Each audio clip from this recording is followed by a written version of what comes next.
What is good, y'all? BeatGenerals.com back with a brand new tutorial. In this tutorial, I'll be breaking down a beat I made a while back that I created after actually listening to a lot of Young Pinch and Post Malone. Many of you are probably already familiar with Post Malone, but many of you probably haven't heard of Young Pinch yet. Young Pinch is a new rapper out of California, really big buzz growing right now. He's not the biggest lyricist, but he has super catchy melodies and pretty cool beat selections, so I wanted to create something in that lane. The beat is just a chilled, laid-back vibe that's also somewhat melodic during the hook, so I thought it would work well for Post or Pinch. This beat is all original, no samples at all, and I included the full kit and FLP for all my members at BeatGenerals.com, so make sure you download that now or sign up if you haven't yet. All sounds are provided by StudioSounds.com as usual. Without further talking, let's go ahead and jump into creating this beat.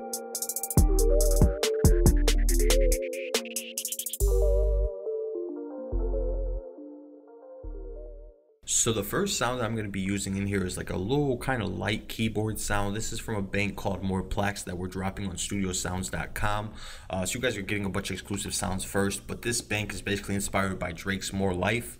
And the first thing I want to do to this is kind of start building my sample. So I told you guys the track is all original and it does kind of have a sample feel at time, but I played everything. So that little samplerish type sound that you hear in there, that's all original. Now the cool thing about kind of building your own samples is the fact that you can basically do whatever you want with this because you own all rights to the beat. So if you want to throw it up on SoundCloud, YouTube, SoundClick, whatever you want to do with this, you're fine to do it because you own all rights to this. So like I said, this is the first sound I'm going to be starting with, and I'm going to be playing a pretty simple pattern in here. I have my BPM set to 130, and basically I'm going to just start at C4 with a note like this. Then I'm going to go up D.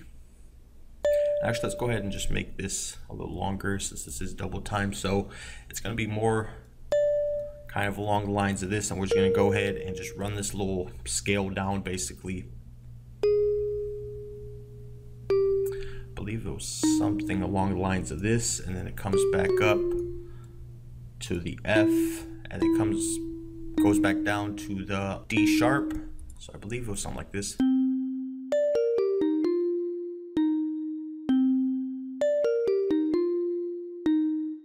Okay, so let's hold control and select that and shift to just drag it over. And then what we're going to do is we're going to do the same thing again, just control and then shift to drag it over. So just a quick little copy and paste. Now for this little second section over here, instead of coming down to this D sharp, we're going to actually move it up to the G. So everything stays the same except this little last note goes up. So when you put it all together, this is what we have.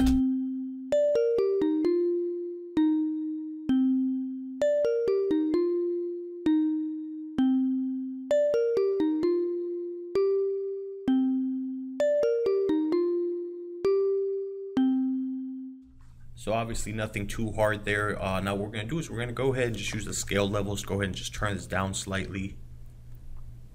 So maybe right around there, just so it's not quite as bright.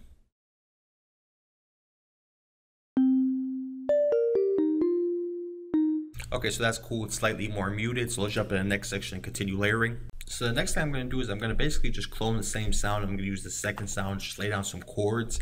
Now I'm actually going to go ahead and play these instead of just clicking them in. And the reason for that is being, we're going to use some aftertouch to get kind of a weird little sound from this. You could kind of play it regular like this, or you can play it with aftertouch and have the chord sound a little bit more like this. You guys hear that little bend? That's kind of what we're looking for. So we're going to basically just lay down one chord with that little aftertouch, and then we can just probably copy and paste it over so we don't have to do all four of them. So basically something like that, and let's hope. Yeah, so we have a little bit of aftertouch there, so hopefully we can actually copy and paste that. I'm not sure. Nope, it's not going to let us.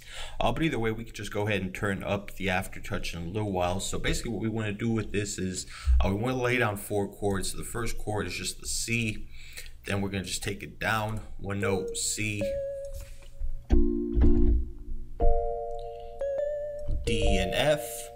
Third chord is going to be G sharp, C, and D sharp.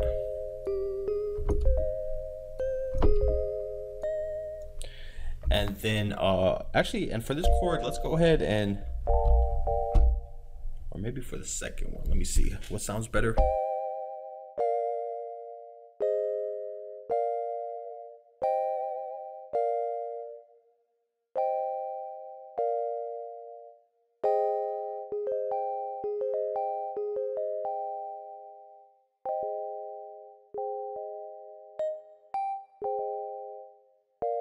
So I'm gonna just add a little accent note on top of that as well, and then we're gonna use this little second passing chord, just kind of move it back up. Now for this aftertouch, hopefully we'll be able to just go ahead and draw this in. This is one of my one of the things I don't really love about FL Studio, the way that these are kind of controlled. I find it kind of confusing. See, like now I can't even, maybe I can just do this, just kind of get rid of everything over here.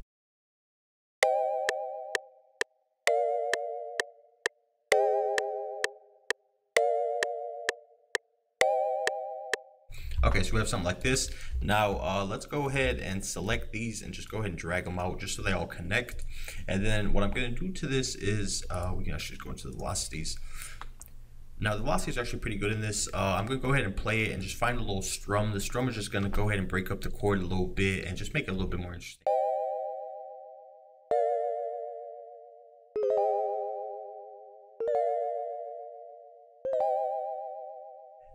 And then before we actually do that, I just want to make sure I turn the metronome on. I always turn the metronome on when I'm doing this just because it's kind of easy to go a little bit overboard and have stuff sounding a little bit offbeat. So the metronome is going to help you kind of keep it in line and not go too overboard with it.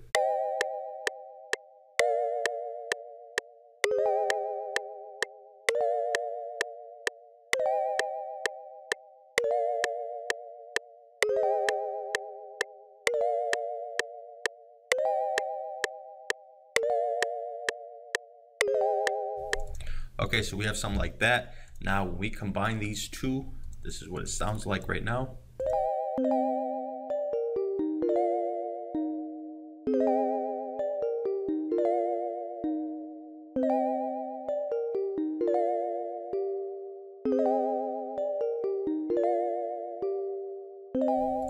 All right, so let's jump to the next section, continue layering. Now the next thing I'm going to do is I have this little PL metallic sound, and this is from Morplax as well, from studiosounds.com. And basically what this is, I'm going to just build like a little melody line with it. And this is going to be that sound that has almost that vocal type feel in the track. We'll have to add some effects and stuff to it, but this is going to be the basis for it all basically. So we're going to go ahead and start it at C6. And if you paid attention, all the chords, obviously they kind of go down and they come back up. So with this one, just kind of differentiate a little bit. Instead of going down and just following it, I'm actually going to take this melody kind of up and work it upwards instead of going down. So what I'm going to do is I'm going to start off on the C for the second note, just go up to the D. If you remember, the second note actually the second chord actually uses the D note, so that works fine. Third note is going to be the D sharp, which again, if you remember, third chord is this. And then for the little end section over here, I'm going to do like a simple little rundown. So I'm going to actually start it at G sharp. And then I'm going to basically just take it down note for note until I get to the D sharp. Now this is what it sounds like right now before any effects, before any of the actual other notes that we're going to put in here.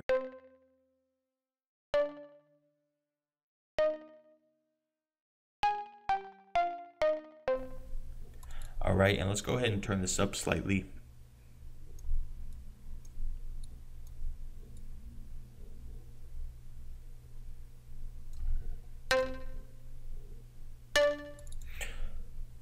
So now I want to use little notes in between just to kind of, to me, these little slides, they honestly kind of emulate almost like singing in a way. It gives you almost that little kind of feel of somebody trying to harmonize or something like that. So that's why I like to use them. So for this one, we're going to start with the D sharp, then we're going to go up to the F. And then it's going to basically just come down to the D sharp again. So it's basically like this.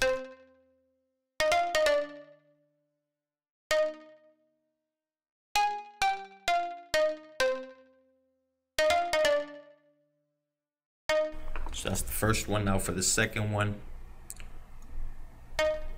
we're gonna start at the D again, excuse me, the D sharp, go up to the F again.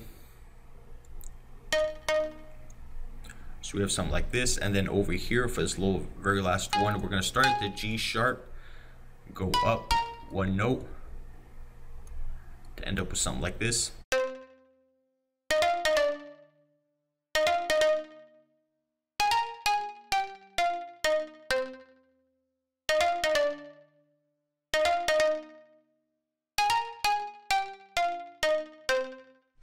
All right, so let's move on to the next section, continue. So what I'm gonna do now is I'm gonna take this channel and just assign it to a free mixer channel, and I'm gonna go ahead and throw EQ on here. Just EQ it how we need real quick. And then cut a little bit of the top end as well, just so it's not quite as bright.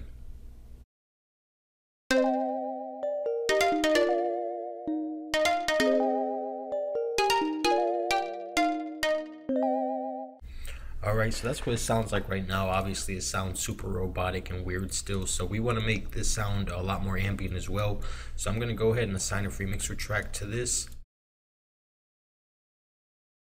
I'm going to go ahead and turn the size all the way up. Then I'm going to go ahead and put a heavy decay on it, just so it really adds a nice long kind of tail to the sound, just helps with that ambience. Turn the wet level up to around 80, and then turn this down to around 65-ish. The next thing I'm going to do is I'm going to go ahead and add the EQ to this as well. Now this EQ is going to be a lot heavier just because of how that sounds. It's a lot more robotic, so we want to cut a lot more of the frequencies to get that kind of ambience that we want. So we're going to cut around 300 on the bottom end, and then on the top end we're going to get pretty aggressive with it as well. Take it down to about 3,000-ish.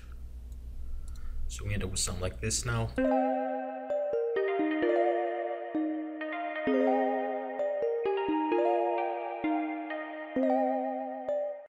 Alright, so that kind of starts sounding like what the original sounds like you guys heard in the intro, but obviously there's still some things that need to be done to this. So let's jump in the next section. I'll show you guys the effect that kind of ties all this together.